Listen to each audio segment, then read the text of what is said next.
Hello everyone and welcome to Three Coaches, One Topic. My name is Donna Burfield and today we're joined by Paul Smith and Adele Jacobs. And before we go any further, what I'll do is I'll just hand you over to them and let them introduce themselves and tell you a little bit about their coaching and coaching minds. So I'll throw over to you, Adele, first. Hi, I'm Adele and I'm from South Africa. I've become involved in coaching quite a few years ago after I've been in retail for years and managing people. And from there, I evolved into coaching. I did a coaching certification course and then I became involved with Coaching Minds and with Paul. And that's me in a nutshell. Thank you. Paul. Yeah, thank you, Adele. Thank you so much, Donna. I just want to say thank you for inviting us today to hold this space to talk about what I think is a really important topic. And I really love the work that you're doing through coaches, supporting coaches, Donna. You're absolutely fantastic at what you do. And I'm really grateful to be here with you and Adele to be in this space today. So thank you. For those of you who don't know me, my name is Paul Smith. I'm the Managing Director at Coaching Minds. So if you don't know what Coaching Minds do, we have a number of different accredited programs to accredit coaches around the world. We're going to be talking about that topic later on, so I'm not going to share so much about it. I'm based in the UK, but I have a life between the UK and Colombia. I have a love for Colombia. I say that I'm English blood, but Colombian heart. It's a country that is really close to me, so I spend both my time across both sides of the world. And I've been working with Adele with Coaching Minds for over 3 years now. So it's a long time that we've been working together. And myself and Donna, we've reconnected again recently, and we've been having loads of conversations behind the scene on different areas and things to do with coaching. So again, thank you so much, Donna, for giving us this space today to talk about an important topic. Oh, you're very, very welcome. And can I just say, right, so Paul, I met you a while ago. In fact, you're one of the first people I met on the beginning of my coaching journey. And Adele, I've only just met you. But I know of you because I've been following Paul for quite some time. But seriously, when you meet people that are aligned with you, it's just like the biggest hug. You go, this is so great. It's very comfortable, it's very fluid, and the energy and the passion is, well, we love talking about coaching. So this might be longer than 45 minutes. So before we start, I'm Donna Burfield, and as Paul said, I run Coaches Supporting Coaches, but I'm also a joy and purpose coach. And I specialize in parenting, which is another passion of mine. Parenting and coaching, I'm in heaven. And through that, after I got my certification and my accreditation, I formed a group called Coaches Supporting Coaches, which is a platform where we inspire one another, we lift each other up, we practice our coaching, we stick with competencies and ethics, and we look at our businesses as well moving forward. And one of the reasons why I was so excited to invite Paul and Adele today is because we're going to be talking about professional development and accreditation. Now, Paul and Adele run Coaching Minds, which is fantastic. And they will tell you a little bit about that. And I got extremely excited when I saw all the things that you offer. But one of the first questions I'd really love to ask you, and I'm sure you get asked often as well, what is the difference between certification and accreditation? Donna, that's a really great question. And I know we've had these conversations before, and it's one that we get asked a lot, especially when people are just new to the coaching industry, when they're starting to find their feet. We know that the coaching industry is not regulated. So what kind of measures are in place there? We have a number of self-regulated organizations such as the ICF, the International Coach Federation, the European Mentor and Coaching Council, the Association for Coaching. So these are self-regulating the industry and setting high standards through global codes and ways in which we should operate as coaches to protect coaches themselves, but also the clients, and to help us really have a good standard within the industry. So going back to the question, the difference between certification and accreditation. Accreditation is being accredited by one of these bodies, one of these self-regulated organizations that I've just mentioned. So it means you've gone through a rigorous course, a rigorous program that they've monitored, that they've accredited themselves, that they've gone through. So for example, using Coaching Minds, we have accreditation, 165-hour accreditation program with the EMCC. We had to go through a rigorous application process to check the quality of our business, the quality of the standards, the quality of our teachers, the way we facilitate the course, how we go through everything in order to get that accreditation to show that we're operating to a high standard, both business-wise and the people that are delivering the course too. And then through that, we have that course. There's a number of other courses that are there as well. They have that accreditation. So you work through an accredited course to get that accreditation. So from that, you get a certification. But in order to get a accreditation, that certification is just one piece of the puzzle. So you need to get a certificate from an accredited organization. So for example, Coaching Minds, but then you also need to complete so much time within a coaching practice and also so many hours of personal development. And then you need to go through, not quite as rigorous as an organization does, but you need to go through an application process to show that you're operating to the standards of the industry. So those professional standards that are set by those organizations. On the other hand, a certified coach or a coach with a certificate, that basically just is what it says on the tin. It means you've got some certificate in coaching. So you can go online, you can go to Udemy, you can go to anybody who's issuing certificates. If people want a certificate, Adele, yourself, I could issue them today. Just say they're a life coach on there. Doesn't mean they're putting the work, doesn't mean they're setting themselves to any standards, doesn't mean that they've gone through any professionalism, any kind of rigorous training, just means they have a certificate. What that certificate is worth, who knows? It's worth nothing. So you've got to go through that rigorous training. So certification is you've got a piece of paper from somebody, anybody, that says, I have a certificate for coaching. Accreditation is where you've actually gone through a really rigorous training program, you've put in hard, and you're showing that you're operating to the highest of industry standards. Adele, I don't know if there's anything you want to add to that, anything I've missed on. Paul, I would just like to add my personal story. I went and I did a certification. I enrolled in a school online, did the certification, and I came out and I'm like, okay, what do I do now? I didn't actually know, there was no practical experience within that course for me to give me that practical experience to go out and see a client. I was basically, I've got my certificate, I can put it on the wall, I can get clients, but now what do I do? I wasn't properly prepared for being a coach. And that brings me back to how important it is to go and look at the organization that you want to go through. Are they accredited? What is actually their course content? And what do they offer you after you've done your course? Are they support? And that for me is key to having that certification and accreditation. You have to actually work towards accreditation rather than just being a normal certified coach. And that goes to it ties in with your development as well. Yeah, and what I love about this is the fact that with certification, it gets you to a certain level. And I think it's a great launch pad. And a lot of the times the certifications are there to, you unpack yourself. This is, a fantastic platform for you to, dig deep into your past, your beliefs, your blocks, your triggers. And then with the accreditation, when they start digging deeper, then you've kind of like transformed. You've gone through a mini transformation yourself. And now you can start looking at the rest of the course with coach's eyes rather than as the client. Because when you're new to this and they're asking you to do this or look at this model and hand in reflections or have these discussions, it's all personal. It's not being from a coach's standpoint and being present and being open to listen to somebody else.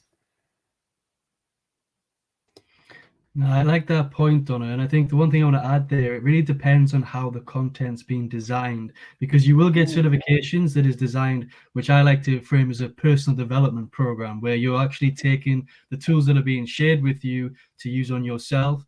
But by doing that, you're not actually learning the skills or the core skills of being a coach. So, okay, for example, using, I don't know, the Wheel of Life or the Grow model, some of the famous models that are well known in the industry, using that on yourself by yourself to help you grow, fantastic. But how do you actually use that in a way that's going to help and guide clients within that space? It's a very different way of teaching. It's a very different way of learning, because, okay, you might be great on using it on yourself. I've gone through the Wheel of Life, I've understood, but doesn't mean you're going to have the knowledge or the way to articulate it to a client or ask them the right questions, the right questions to unpick and go a bit deeper to help them use that tool to get to where they want to be. It's a very different approach. It's a very different way of using those models than from ourselves. So I think it really depends on the course and how that's structured and the content structured. But you do, as you mentioned, Donna, going through and using those tools yourself is very important. Having those eyes of how do I get that benefit. But the question I ask, if you're thinking about going on the coaching journey and you're feeling like you need these tools right now, then are you actually in a place where you're ready to be a coach? Because, if you need to do that work on yourself first, then personal development programs absolutely fantastic. But just because you've liked it doesn't mean you're ready to go and use it with other people. It's very different. So you need to, it's the same thing we hear it a lot in terms of self-love, self-care, but it's the whole oxygen mask and the airplane analogy again. You need to be able to get yourself in that good place yourself, your mindset. You need to walk the walk, not just talk the talk, in terms of where you're at with your mindset and your coaching before you step out and start to use these tools and these skills with other people. Yeah, no, I agree. And I mean, just look at all these sportsmen, because a lot of times when you say coach, people think of, sports coaches. But, you may have all these athletes who are fantastic and gone through the regime and all this, but they can't coach. And that's the same. And I've noticed with a lot of people who will then turn around and say, well, I've had a difficult childhood, or I've had this happen to me and this, and I've overcome. Therefore, I will be a coach and I will do a certificate that says I can. No, that's completely different. You could be inspirational, motivational speaker and share your insights on what you did to come through it, but it doesn't necessarily mean that you can coach another person who has a completely different blueprint, past, way of thinking and circumstances. Not two people are the same. What are your thoughts on that, Adele? It's actually an important point that I wanted to add is, as a coach, you must realize that you're actually working with a person's life. You are not there just to guide them through or give advice. I mean, as a coach, you don't give advice. That's the first point people really mistaken. You're going to guide that person, but if you don't have the proper training and use the proper tools and know how to use them, you can steer that person in the wrong direction and actually at the end of the day ruin their lives rather than improving it. So for me, that's the important point, is to understand that you're actually working with a person's life. Yeah. And I've heard so many times, and as you both know, I've done my fair share of coaching courses and personal and professional development. And for me, when somebody, a supervisor or a trainer turns around and says, coaching doesn't hurt anyone, a coach can't hurt anyone, you can't do any harm, it pees me off, because I know firsthand it can, because it happened to me. I've seen other people that have struggled with it, and I've heard stories. So the skills you learn as a coach of mirroring, of effective listening and asking important, those powerful questions. If somebody is vulnerable, they feel heard for the first time, and it is overwhelming. And if that person carries on, then you can be in a very vulnerable state. You can be manipulated because all of a sudden you feel like you can trust this person. So this is why coaching tools are extremely powerful, and coaching, I believe, should be regulated for that reason. What are your thoughts, Paul? I completely agree with you, Donna and Adele. I really think coaching, and I think it will head that way. You know, you see the kind of therapy and the psychological industry, they went through the same kind of routine, they went through the same motions. So I think eventually coaching will become regulated, and by taking an accreditation, you're already getting yourself ahead. But I really like what you both mentioned there, is coaches can do more damage than they can do good when they're working with their clients, because then, as you mentioned, when people feel valued, when they feel heard for the first time, they're going to put trust in that coach. And whilst you might be great, the thing to mention that I just want to add to that, you might be a really heartfelt coach, and you might not want to manipulate the person, but the other way you can let them down if you haven't got your act together with your coaching practice is if you overcommit and you don't deliver, then that's going to hurt them as well. That's going to affect them. They're going to start to lose confidence in themselves. They're going to lose esteem. And what I mean by that is if you say you're going to check in with them twice, 3 times a week, and you don't check in with them twice, 3 times a week, you tell them that you're going to send them this after that session, you're going to email them within this time, and you don't keep hitting those expectations that you're setting for the client, that's not just going to damage the rapport that you have with them, but eventually that can leave them feeling worse, because maybe that client doesn't feel good about themselves already. By you not investing your time, you're going to start to get and thinking, well, they're not doing what they promised. Maybe I'm not valuable. Maybe I'm not this, I'm not that. So you can indirectly, by not having a professional practice in place, also affect that person or those clients without even meaning to, and having that intention to manipulate, and which we do see in the industry as well, the clients. Yeah, But also, but you just made an important point. I hear a lot of the times as well, coaches turning around and saying, oh, my client's so needy, my client's complaining because they said this, they feel that I should be doing this for them. Well, with all due respect, when you look at some of the coaches' social media, they're promising things. They are saying, I can help with pain. You don't need to see the doctor anymore. I saw one post, somebody saying, I'm looking for stage 2 and 3 cancer patients to do hypnosis because I can cure you. Oh my God, I just flew off. It's a good job I was by myself because my language was absolutely horrendous.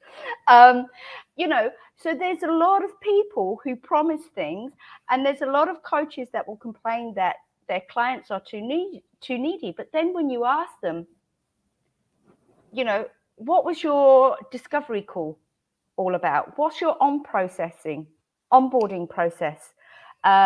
You know, how do you hold them accountable? What did you promise them? What did you know, what's in your coaching contract or agreement? You know, so if you don't have that set up, so can you give any tips with regards to coaches that are struggling with those needy clients? For me, I would say, is the client really needy? Like you already shared, did you oversell yourself in your discovery call just to get that client on board? And that already has already caused that damage for you. Is when you do your discovery calls, don't overpromise, don't oversell yourself. Really know what you are going to be able to do for that client. I've seen posts coming back to Facebook and Instagram. I've seen posts, how can you help? What would you do to help a person in a month? That person might not be able to achieve what you promised them in a month. Yeah. It goes on a very client specific. Go to that specific client's needs and not across the board, because everyone is different. And it's really being individual with your client and not looking at all social media or all your other clients and not comparing. Don't compare your clients to anyone else. They are individuals, and you need to be them for individually for who they are and assess them that way. Paul, do you have something to add? Yeah, so I think you've made some really good points there, and a really good question, Donna. And there's two things that pop to my mind when you talk about needy clients or the way coaches are approaching this. And the two things is never set promises as a coach and set professional boundaries. If you think that you look, when we go on our coaching training, when we start to learn about coaching, we compare it to teaching, we compare it to consultancy, we compare it to therapy. And if you just take one of them, for example, teaching, teachers never promise you that you're going to get an A from going through their course. You never see universities saying, I promise you, I guarantee you, you're going to be coming out with a first-class honors degree if you take this program. They never make those promises. They're there. They're going to help you. If you put in the work, you put in the practice, you're going to get to where you are. The one thing that we should be promising as coaches is that we're going to work with them to help them get to the best version they are. We're going to put in, our commitment needs to be the time and the energy that we give to them and guiding them and helping them to where they want to be. That's the only commitment we can promise. The same as a university will promise, they're going to give you this, they're going to give you the best support, they're going to give you this to get to whatever your goals are. And if you think about it, the client needs to be able to put in the work. And this is one thing, whether you're talking about coaching or you're talking about personal development, I've been seeing a lot recently, people saying, I've read all these books, I've had a coach, I've listened to all these podcasts, but I'm not getting anywhere. It's not working. And it's because they're not actually applying it and putting it into practice and putting it into their day-to-day routines. It's honestly like going and putting on a workout DVD and just sitting, eating it, watching it, eating a pizza or some popcorn and just expecting the results to come. You have to put in the work. You can learn how to do the press ups, the different moves, but you actually have to physically get up and do the work. And that's where coaches are struggling. That's where people who are in the personal development journey are struggling. They're not putting in the work and the reps to get to where they want to be. But you make it an interesting point. It's funny because I was watching the Diary of a CEO with Stephen Bartlett and Mel Robbins. And I will actually put this in the link to here because it was fantastic. And, they were talking at one point about manifestations and having vision boards and, there's a place for that. But I think a lot of that has harmed coaching as well because so many people are like, well, if I can think it, it's going to happen. Therefore, I don't have to do anything. If I think about it hard enough, or I've got that image on my phone, or I've got it where I can see it, it's going to manifest. Well, that's not the case. It's the same with anything. If you don't take action, if you don't move, you're not going anywhere. It's as simple as that.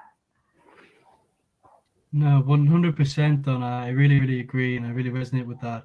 And the other thing I just want to add, going back to the needy side, and it's one thing I learned early on in my coaching journey to stop doing. So my number one tip would, don't allow your clients to have access to your WhatsApp. Don't allow them, don't promise in your package that you're going to help them through message and through whether it's Facebook message or whatever. Keep it to the sessions and the sessions only, maybe 1 or 2 emails to follow up. Now, the reason being, it's nice to be there for the client. But for example, when I first started, I used to offer a monthly price. They had access to my WhatsApp so they can message me anytime. I didn't have any boundaries in place. So I was getting messages late at night, early in the morning. I was responding to them, helping them, really committed to help serving with them.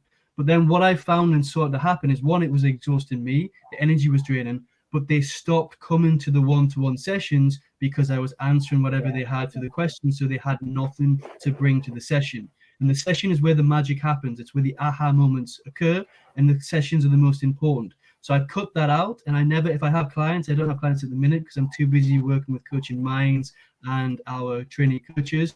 But when I do have clients, I never give access to WhatsApp. I never give access to my messenger. It's the email follow-ups and the sessions, and that's it, because it gives us stuff to talk about in between, and you're not constantly available for them.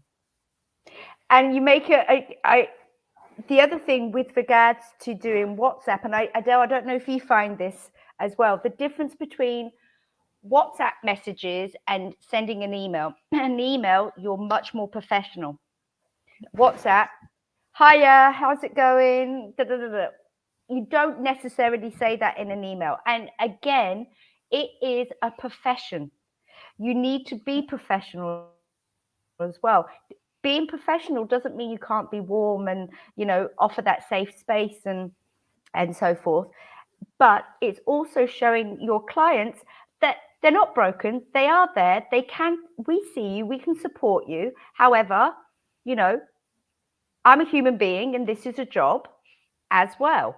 So, you know, you keep that professional integrity between yourself and your client, because otherwise the lines start to get murky. And for me, that's where your conflicts of interest can also arise.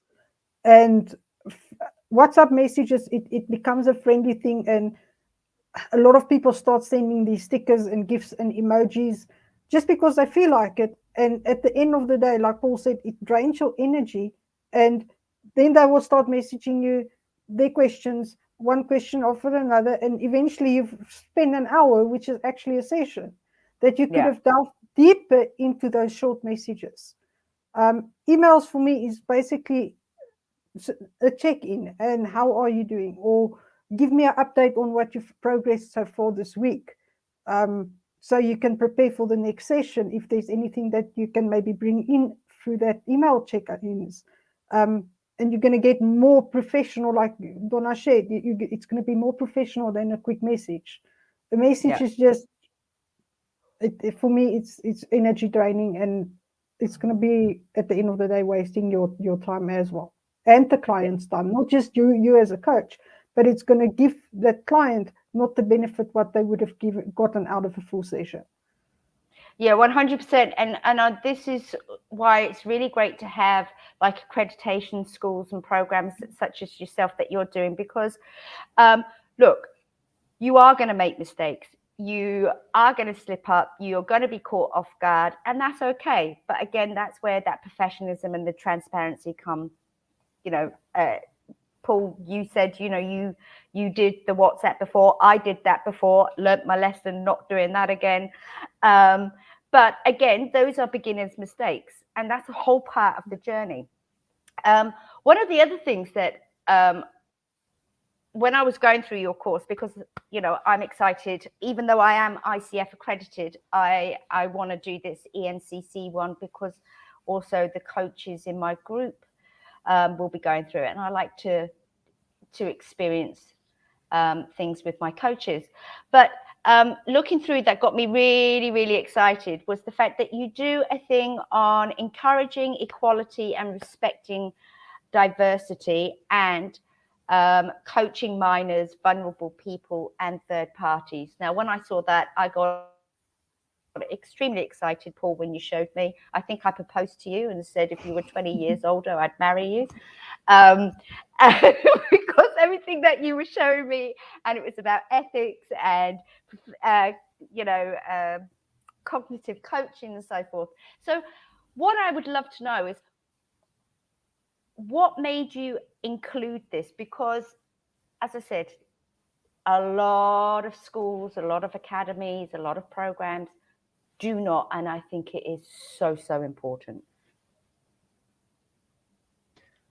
So first of all, just to separate them differently, the equality and diversity that's in this, we have this full module on ethics, and the reason why is because when I've worked with other organizations that have got programs that have done their credit programs with different organizations, and I really felt personally the one thing that was missing was the emphasis on ethics. You have this whole global code of ethics from the EMCC, and these organizations were putting 1 or 2 sessions on the full code. They don't go deeper, they don't explain it in more depth on what that actually means and how we need to apply it.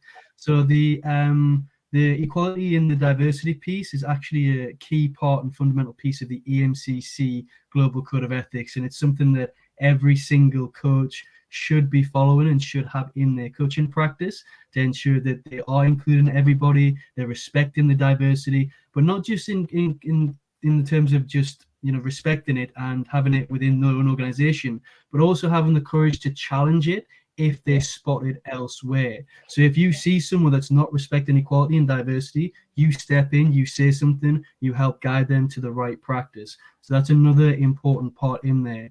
In terms of the working with young children and vulnerable people as well, there's certain measures that need to be in place that I felt other organizations missed out. For example, if you want to work with anybody under the age of 16 in the UK, you have to go through necessary government checks to ensure that you're able to work with them. And I'm sure it's the same around the world, but with just different rules and regulations. So it's about protecting the clients and thinking about the different types of clients that we're going to be having across the world, and thinking about equality and diversity and how we need extra measures in place depending on where that adult is, whether, what it is who it is you're coaching and where they are at in their life as well. So it's all there to put in extra protection for the clients and teach our coaches that it's important to have that in place. Yeah, and and I think it's so important that coaches actually educate the public as well. And I think, but not only coaches, I think anybody that has maybe a Facebook group, like a mum's group, or online magazine, or interviews coaches, if they're coaching definitely children, you need to make sure that not only are they qualified, do they have a business license, but have they done the police checks? Have they done the safeguarding? Do they know what they're doing? Because so many times I see coaches being interviewed, and they're could be a health coach, financial coach, children's coach. And I know for a fact that they're not legal. And so whilst I'm frustrated, there has to be ownership from people in the social media who are inviting them, or nurseries that are inviting them, or whoever, platforms that are inviting them as well, to do that check and say, what you have to offer is fantastic, but have you done this? Have you got that to support and make you credible? Donna, if I can add to that, is what experience do you have? I can go out and advertise I'm a, let's just take financial, business coach, health coach. But what experience do I have to actually go out there and say, I can help you in this part of your life that you want to better? I can help you with business. Have I actually run my own business before? It is, did you do the development to actually be there to assist those people? Yeah. What are your thoughts, Paul? So I just want to jump in there off the back of what Adele was saying, because this is where people in the coaching industry are blurring the lines, and this is where you see ethical to unethical coaches. Because Adele, if I was an unethical coach, my response to you would be, you don't need experience to be a coach. You don't need experience to be a coach. You don't need life experience to be a coach. I'm coaching. I have coaching skills. I have a way in which I can help clients. I don't need any experience. So what I think this is giving, it's opening the people who want to be a coach to do is, instead of actually doing, the certification, the license, all that piece to get to, for example, using finance, to becoming a financial advisor, instead of putting the years of work that you need to do, understanding the financial regulations, understanding how finance works, instead of going through all that, they call themselves a coach and then tagging it on to whatever interest they have in the financial sector. Because my question is, I'm just going to put out a point. I would never, ever hire a financial coach. Why would I choose a financial coach over a financial advisor? Financial advisor, they've gone through all the right training, they've gone through to university, they've gone and they're in line with the finance regulations. Why would I choose a coach? So for me, I feel like they're attaching this word coach to whatever little experience they have in that industry to blur the lines. So they don't have to put in that effort to go to that level of experience that they need in terms of dealing with that certain area of life. For example, I'm waiting because my background's legal, I'm waiting for the first coaches to call themselves. Tell me if you've seen this. I haven't seen it yet, but legal coaches. I'm waiting for legal coaches to come out as a way of avoiding being a lawyer and going through that rigorous training and just offer legal advice in that way. Yeah. Well, I do have to say, we've got a coach in our group, called Carol Glynn, and she's a financial coach, but she was in finance before in the Big Five, and she's got, she was finance, accounting, and everything, 100% credible, and she just took the coaching accreditation to help support her clients more one-to-one. So, but what happens is a lot of people will see, again, just gone through a certification school or online certificate, they touch on money mindset, and all of a sudden they're calling themselves a financial coach. And this is where people need to start smartening up before they hand over their money and go, right, so you're saying you're a financial coach, you're a health coach, you're a what have you coach. What did you do before? You know, where's your supporting qualifications and credentials to enable you to state this, where you can help me? But it's also important for coaches to have that on their websites. You know, I did X amount of years as a financial or working in a bank, or what. Do you see what I'm trying to get at? Yeah. It's basically putting it out there. This is your qualifications. Have it on your website. Put it out there, because you're going to get people that wants a coach, but they not necessarily don't know which questions to ask. And it brings me back to the post that you put out the other day, which is the important questions that you should actually ask before you say, give that coach your business, is ask those important questions. And that's where us as coaches need to go out and raise those awareness and get the people to understand what questions to ask, so that they don't fall for the I call them these scam coaches that's just out there just for the money, that they actually have the training and will be able to assist you. And as if we put that out as coaches, our professional development, so to say, that we've done in order to become a better coach. Yeah. Put it out there. Put all your certifications out there and advertise it. And this is your niche, and this is what you experienced in, and what you can offer for clients. Just put it out there. We need to start doing that awareness. Well, a lot of coaches as well, when this topic's brought up, some will turn around and say, but, you know, I don't want to boast, or why should I justify? I'm a coach. Why do I need to prove?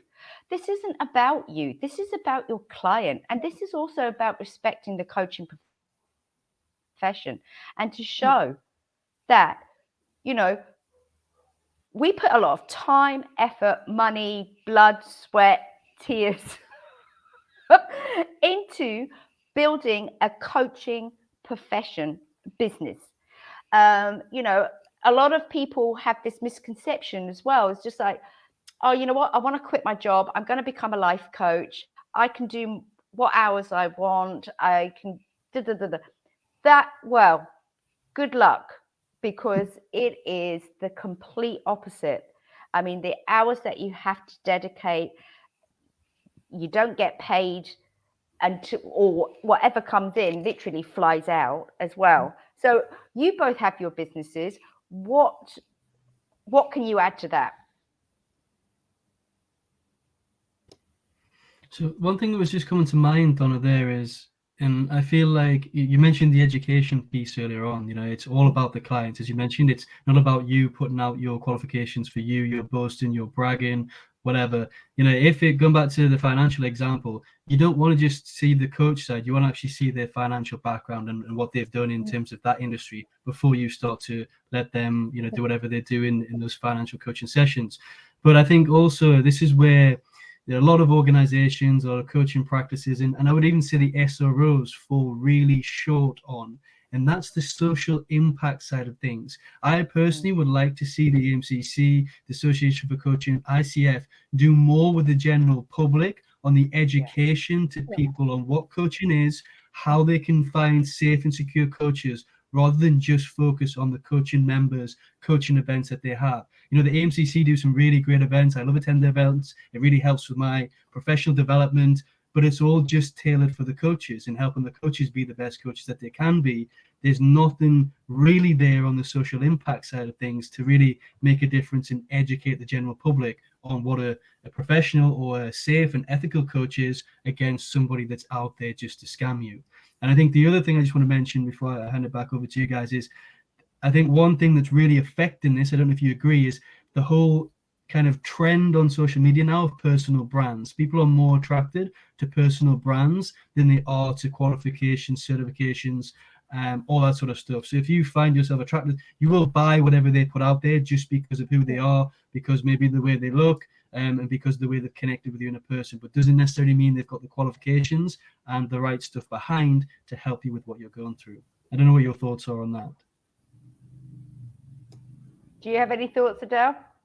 For me, what Paul brought up now is that personal brand is you are actually buying that person's name.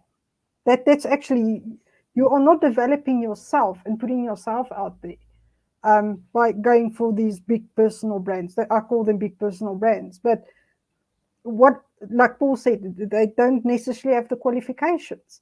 And again, it brings you back to, you educate yourself before you actually purchase something or join something. Mm-hmm. Go and educate yourself before making your decisions. I just want to pick up on something that Paul, you mentioned with regards to I don't want to annoy anyone, however I'm going to say it. What I've noticed with like the AC, ICF, I don't know the EMC, but CC, but I'm sure it's the same. It is confusing to the coaches, because what happens is that they say, with regards to the ICF, for you to do 100 hours, for you to get the ACC accreditation, 25 of those can be pro bono, but 75 have to be paid.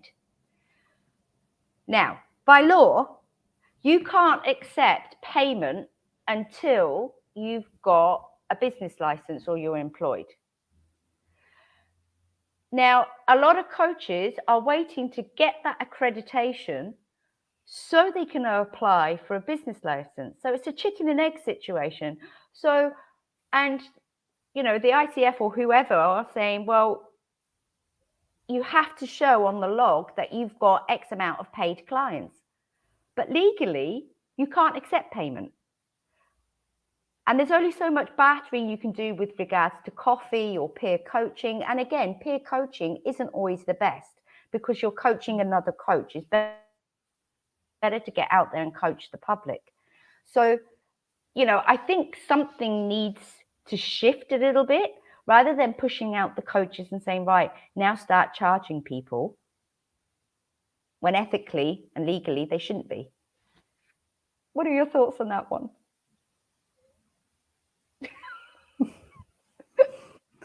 I'm giving that one to Paul. Go, Paul.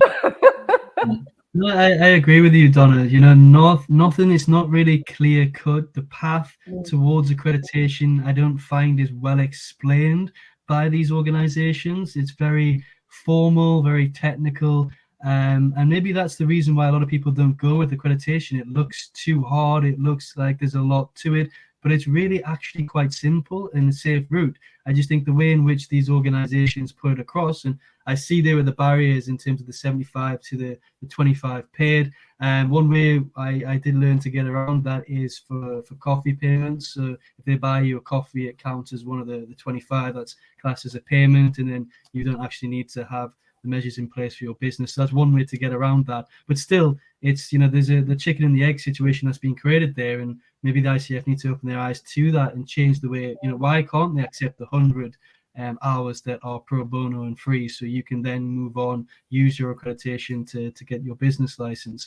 So for me, I think they're getting better, and I've seen that as we've been evolving Coaching Minds. The self-regulated organizations, they're getting better at what they do. but they need to do more. And I did a talk at the EMCC Global Conference last year, and it was all centered around, is the self-help industry helping more than just themselves?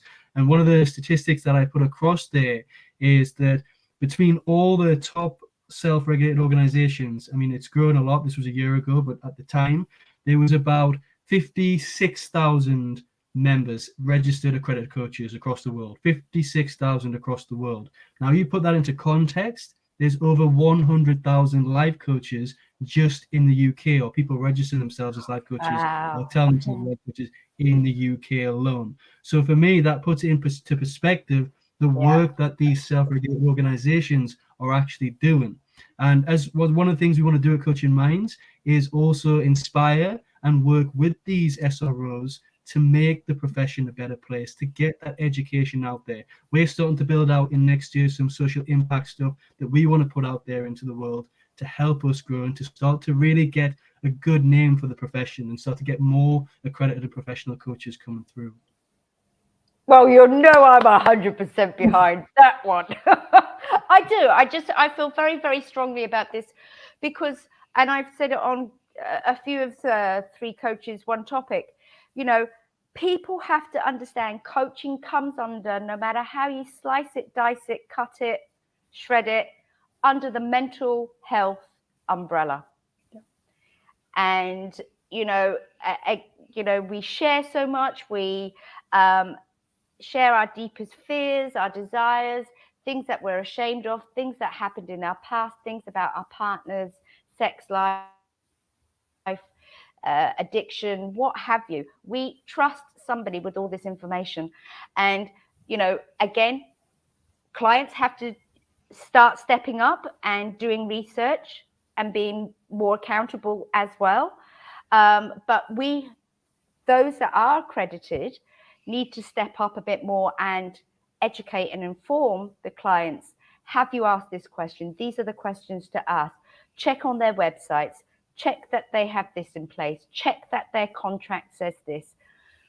You know, so if I have to spend 40 minutes talking about how to empower somebody on a discovery call and I don't have them as a client, I don't mind, because I know they're going to go away and not get screwed, hopefully, by somebody who's just there to take their money and exploit them.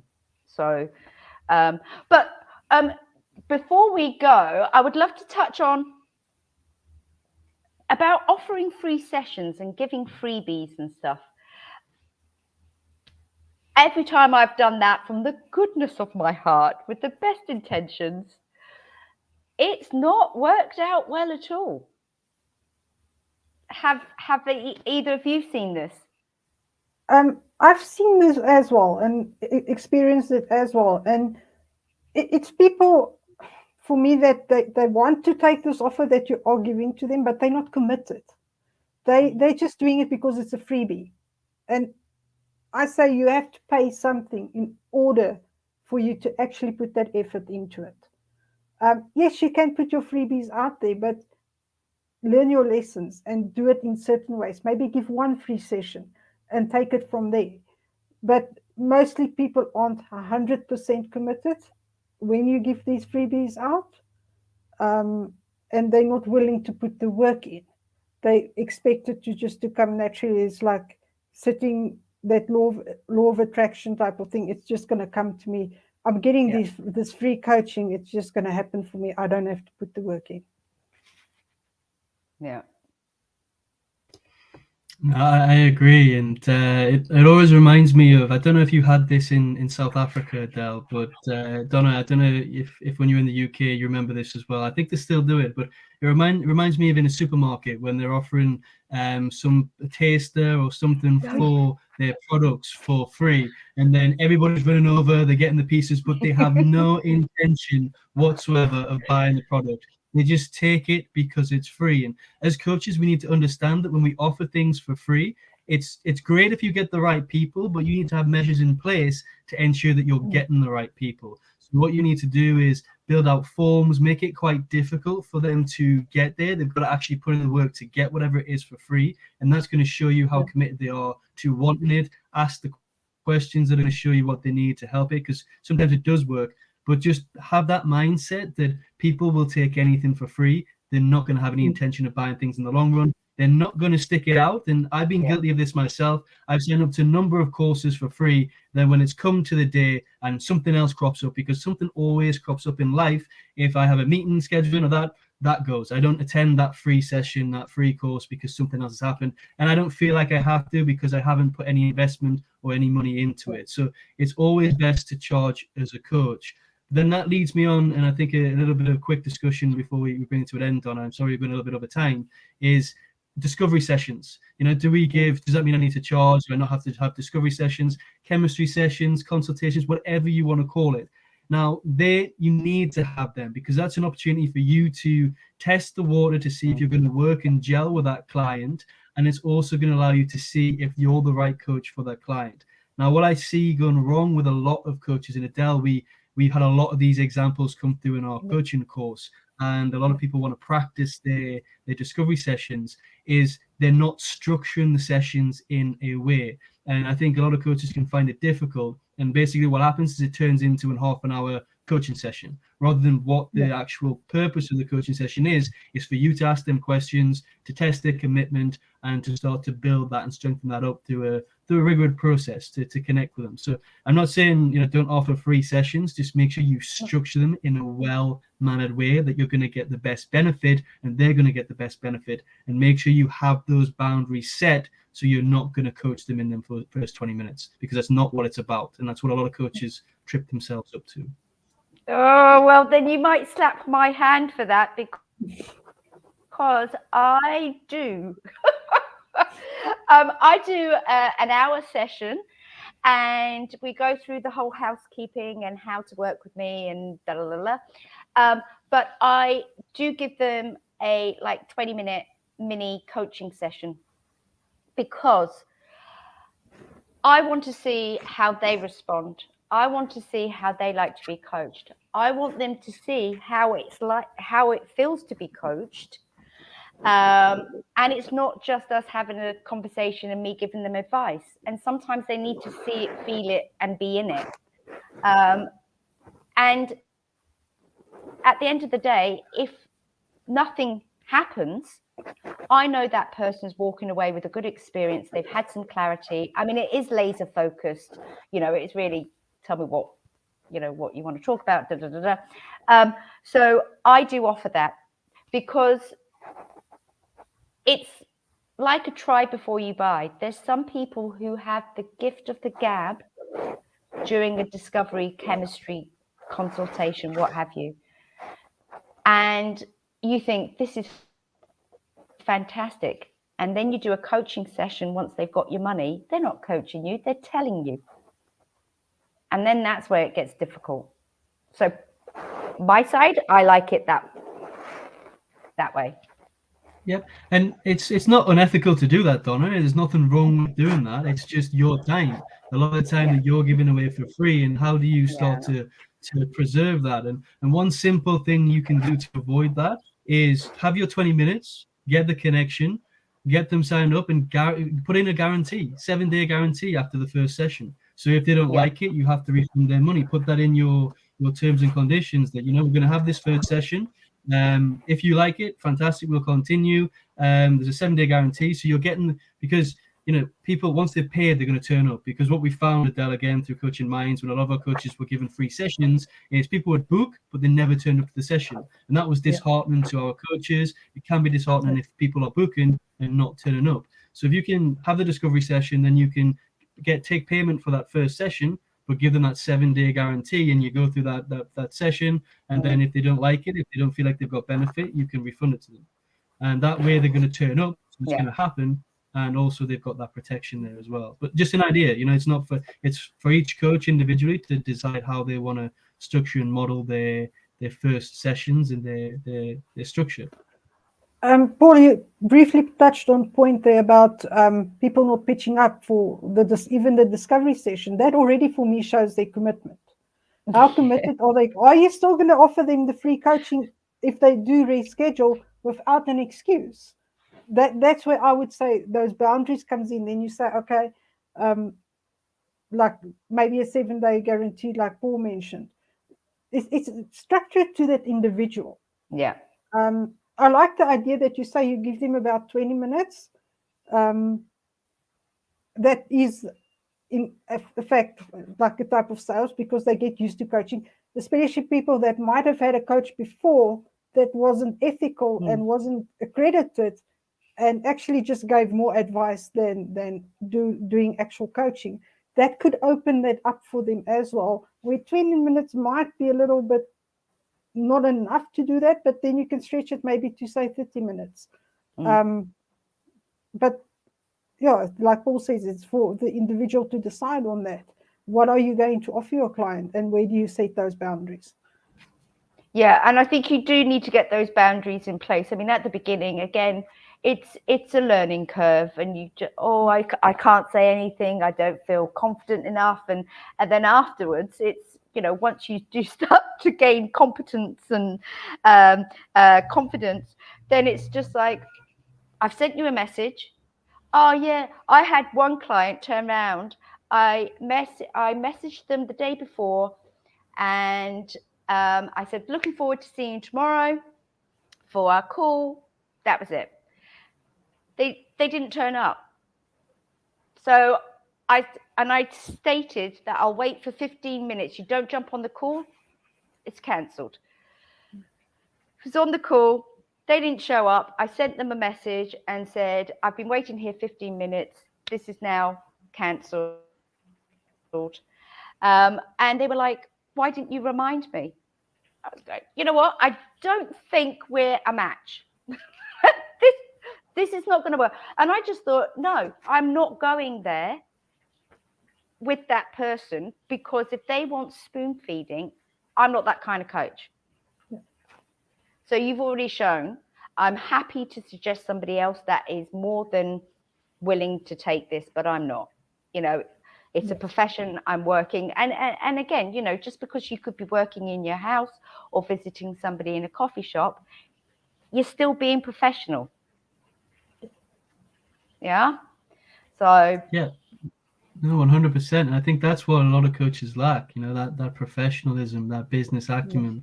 And you know, one tip that works wonders, that I would really so you can kind of start to filter out those that have a sense of commitment to those who don't, is don't make it so easy for them to book that discovery session. And you've got to easy in terms of technology, because you know you've got to have a simple user experience in order for good customer service them to reach you. What I mean by making it slightly difficult is, don't just give a Calendly link where they can select and ding, it's booked, and then forget about it.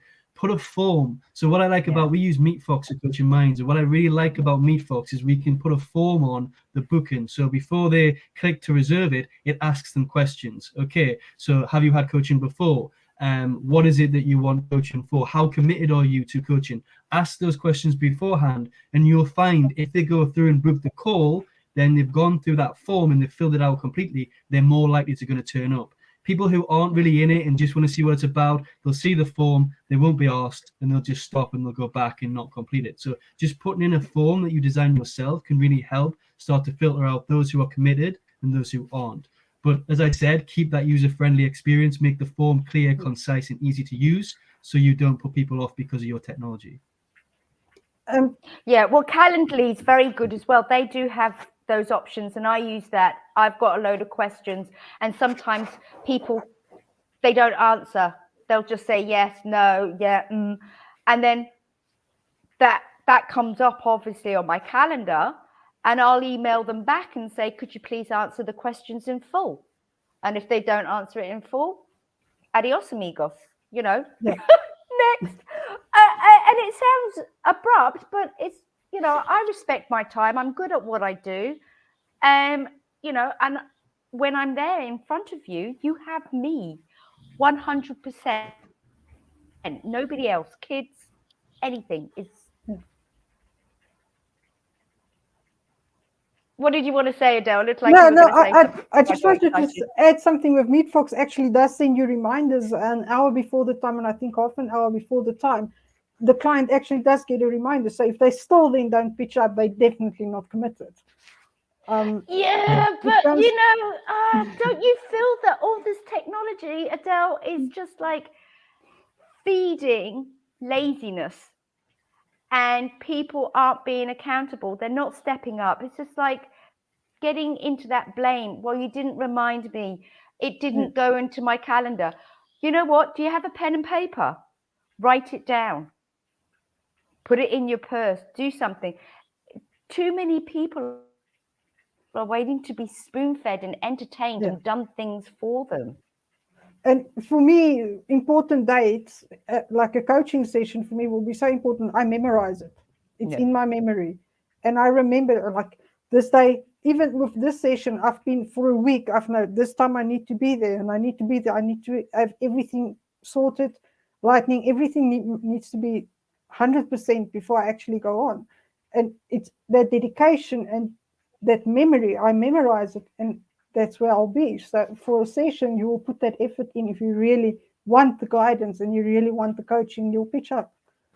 Yeah, but I do want to, on the back of that, do say, and I'm very aware and sensitive to, if somebody has dyslexic traits or are dyslexic, ADHD or what have you, and they're struggling with organization and planning and so forth, if that is disclosed, because obviously if people don't tell you, you don't know.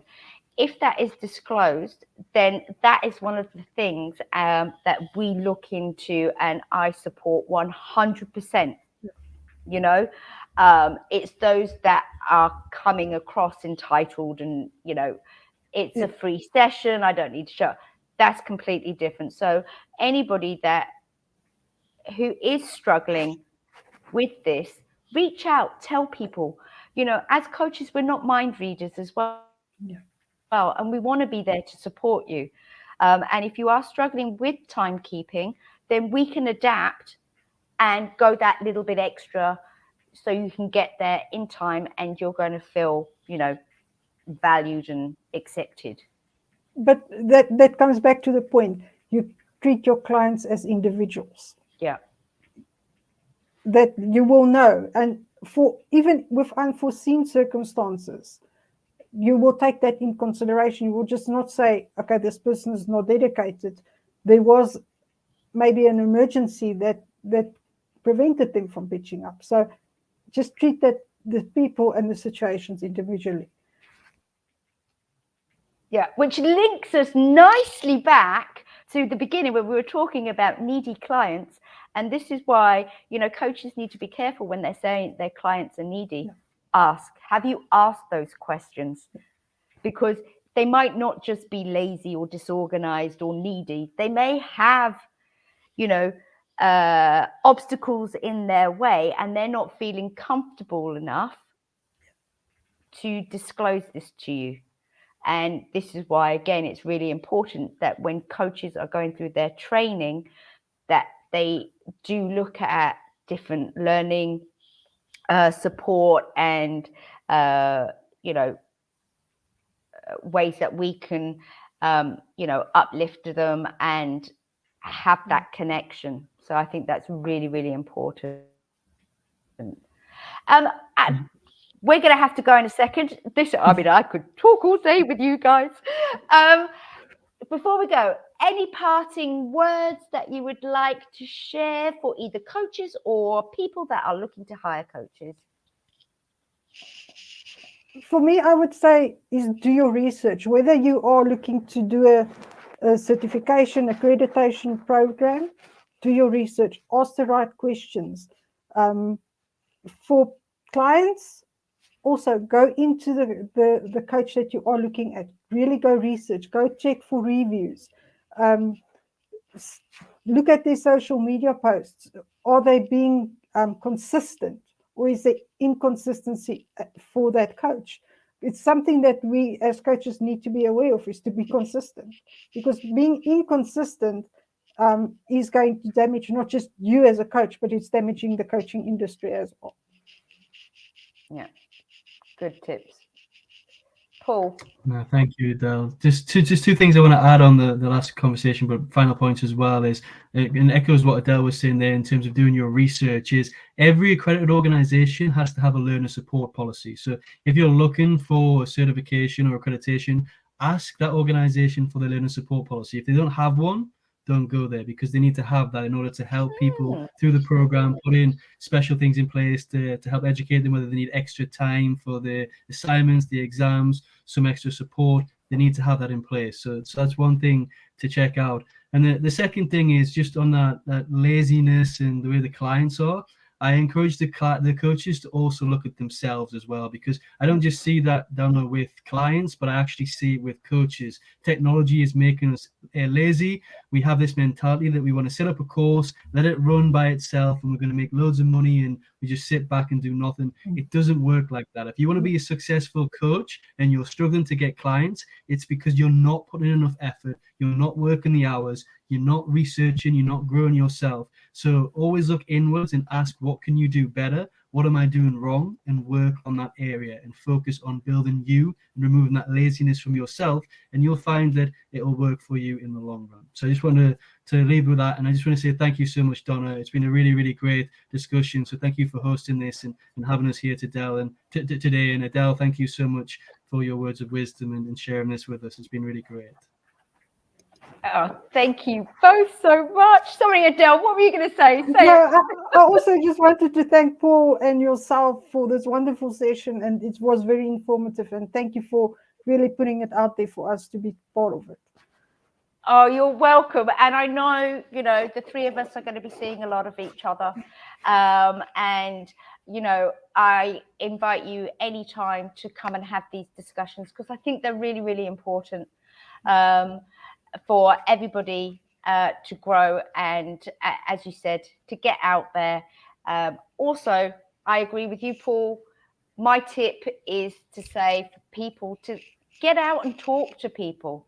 Stop doing everything online. Stop recording and posting it, and, do sessions in public. Do mini mastermind groups. Do those things. Find out. Taking the energy, taking those questions, because it's so much more powerful when you are in person. Cannot stress that enough. But I would just like to thank you both so very much for taking the time to join me today. And as I said, I know we will be doing more along these lines, and I'm looking forward to coming on into the Coaching Minds platform very soon. So for tonight, I will say goodnight and thank you again both.